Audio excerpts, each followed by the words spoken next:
Essendon kicked the first goal of the game, and that's where the excitement ended. The Hawks, nothing short of superb as they hammered the Bombers at every turn. A 14-4 goal first half had the game beyond doubt at the main break, and with a mounting injury toll, the Bombers could only try to weather the storm. The final scored 23-8-146 to 12-9-81.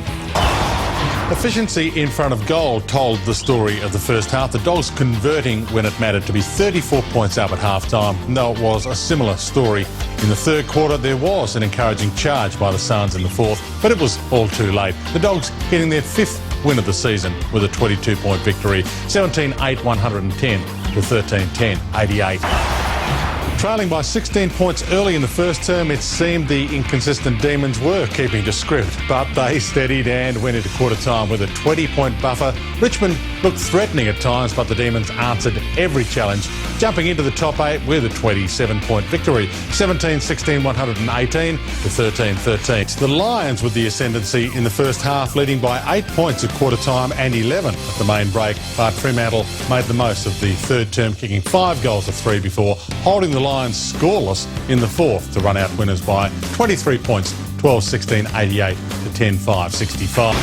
Even with 7 players missing from the previous week, Geelong were a nightmare opponent for the Crows. Adelaide's first goal coming late in the first term after a 5-goal barrage by the Cats. With a 7-goal lead at half-time and a 64-point lead at the final break, the Cats then put the cue in the rack as the Crows outscored them in the fourth. At the final siren, the Cats had their 13th win of the season, 19-11-125 to 10-13-73. It was a game the resurgent Eagles needed to make a statement in, and they did just that. A 3-point lead at quarter time became 28 points at half-time. The Blues made a slight charge in the third, but the Eagles were on a mission, getting their first win in Melbourne for the year. A 35-point victory, 15-13-103 to 10-7-67.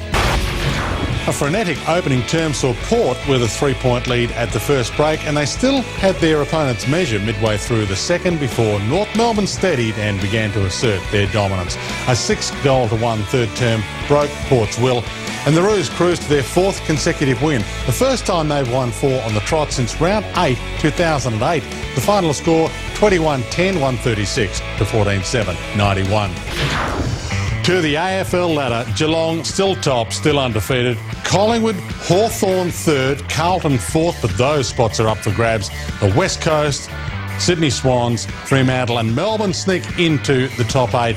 Just outside the 8, North Melbourne on everybody's heels. Essendon drop out of the 8 for the first time this year. Richmond, the Western Bulldogs, even the Saints consider themselves a finals chance still. And then Adelaide, the Brisbane Lions, Port Adelaide and the Gold Coast. To the Coleman medal, and despite sitting in the stands on Friday night, Lance Franklin remains in top spot. 42 goals, Jack Riewoldt 1 shy on 41. Kennedy, Cloke and Garlick rounding out the top 5. To this week's matches, big one Friday night. The Western Bulldogs and Melbourne at Etihad Stadium. Richmond and Carlton, that's huge as well, on Saturday from the MCG. Fremantle and the Gold Coast from Patterson Stadium. That's on Fox Sports. Looking forward to that one. Essendon and Geelong on Saturday night at Etihad. And the Adelaide Crows host the Sydney Swans on Fox Sports from Amy. On Sunday, big Fox Sports double as well. Brisbane Lions and Port Adelaide from the Gabba. Collingwood and Hawthorn from the MCG. And North Melbourne and the Saints in the twilight game on Fox Sports from Etihad. The West Coast Eagles have the bye.